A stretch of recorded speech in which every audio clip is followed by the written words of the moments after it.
श्री स्वामी समर्थ, श्री स्वामी समर्थ, श्री स्वामी समर्थ।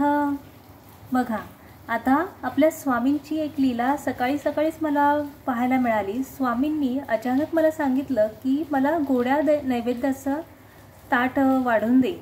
आता म्हटलं काय करावं, तर कुठल्याही नैवेद्यामध्ये तिखट किंवा मिरची किंवा आलं लसूण हे कांदा लसूण काही वापरलेलं नाहीये, कारण आपण हा जो नैवेद्य दाखवला आहे ना, तो आपल्या स्वामींसाठी आणि पंढरीरायासाठी रुक्मिणी मातेसाठी दाखवला आहे।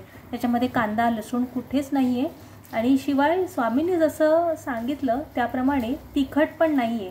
तर इथे पोळी आहे म्हणजे चपाती आणि 2 मूद भात दिलेले आहेत, एक आग्रहाचं आणि एक नेहमीचं, आणि गूळ इथे आहे म्हणजे गोडासाठी, आणि गोडी डाळ केलेली आहे। श्री स्वामी समर्थ, जय जय स्वामी समर्थ।